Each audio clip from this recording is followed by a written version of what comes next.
The infrastructure legislation signed by President Biden last month contains $10 billion for cleaning up drinking water that has been contaminated by a specific group of man-made chemicals. But problems with these so-called forever chemicals go back decades and are located in many places around the U.S. Miles O'Brien looks at the impact they have had in one community in New Hampshire and how the Air Force is now dealing with its past use of them. Not far from her home in Rye, New Hampshire, Mindy Messmer and I are standing on a bridge over some troubled waters. What's in here? So high levels of perfluorinated chemicals, which are the components of the AFFF foams. AFFF, aqueous film forming foam, is an unsurpassed way to stop a raging petroleum fire. For about 20 years, firefighters used it in training exercises and to douse at least one big fire up the creek at nearby Pease Air Force Base, closed in 1991.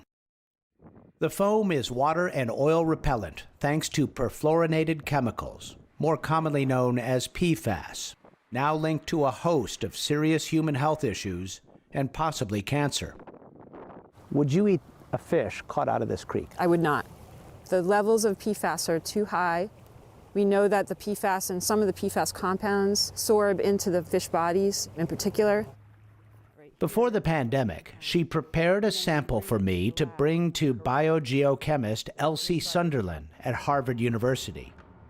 In her lab in Cambridge, they are focused on PFAS, how it moves through the environment, and how it can harm human health. There have been some reports of cancer at very high levels of exposure.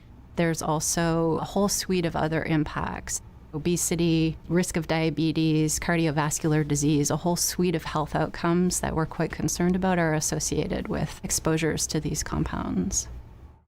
Invented in the 1940s, PFAS became popular in an era when chemicals were widely celebrated as modern marvels. This was the entertainment at the DuPont exhibit at the 1964 World's Fair. Better things for better living through chemistry, that's the promise of DuPont. To say PFAS chemicals are ubiquitous today seems an understatement. Besides AFFF, they are in Teflon, Scotchgard, plates, parkas, ski wax, boots, and shoes. The list goes on and on. We've seen, somewhere between 98 and 99% of individuals have detectable levels of these chemicals in their blood. A big part of the problem is the same stout chemical bonds that make PFAS so impervious also make them practically indestructible. They stubbornly persist in the environment and in our bodies, so much so they are called forever chemicals. Dr. Sunderland is working hard to figure out who is most at risk. For most people in the general population, although the levels are detectable, they're very low. It's a very different situation than in these contaminated communities, where you do see individuals with orders of magnitude higher levels of exposure. The water I brought her team from that stream was off the charts. There were 3 PFAS chemicals in it that far exceeded New Hampshire limits on the chemicals in drinking water, between 12 and 18 parts per trillion. And drinking water is the issue that triggered Mindy Messmer into action. She is an environmental scientist and was a contractor for the Department of Defense in 2014 when she became concerned about a suspected pediatric cancer cluster in her town. I reported it to the state in 2014. I was asking them, can you sample the water? Can you sample the soil? Is there something in common these kids have? Soon, the prime suspect came to light. As part of a nationwide testing campaign, the Air Force discovered high levels of PFAS at 3 wells on its legacy property that provide drinking water to the Portsmouth region. It's one site among hundreds nationwide. The Environmental Working Group has documented 679 military sites with known or suspected discharges of PFAS. You're standing at the spot of the original fire training activities.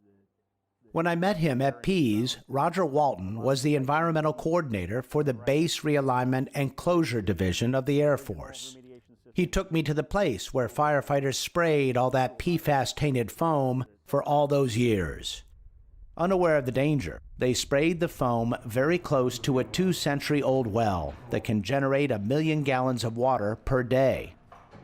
Businesses inside the footprint of the old base rely on it, including 2 daycare centers. And when it was detected there in May of 2014, the well was immediately shut off, and that set all of these gears in motion for the PFAS treatment.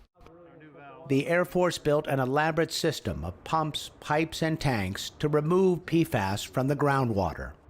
The water is filtered twice through granular activated carbon and beads of ion exchange resin.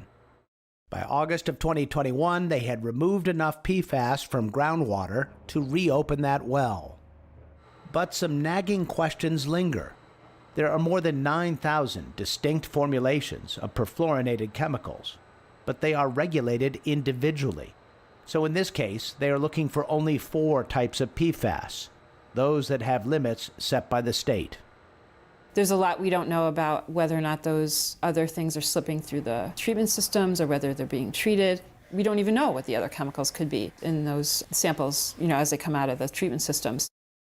In 2009, the chemical industry introduced yet another PFAS formulation called Gen X, claiming it is more inert. Is that true or false? Well, I think the answer is we don't know.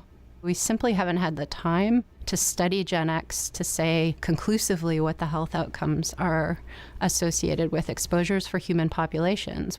We're not proactively regulating these chemicals yet, but none of them look to be particularly safe.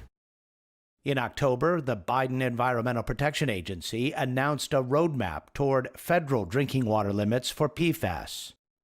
The revelations and the response here in New Hampshire over the years offer a preview of what lies ahead. For the PBS NewsHour, I'm Miles O'Brien in Portsmouth, New Hampshire.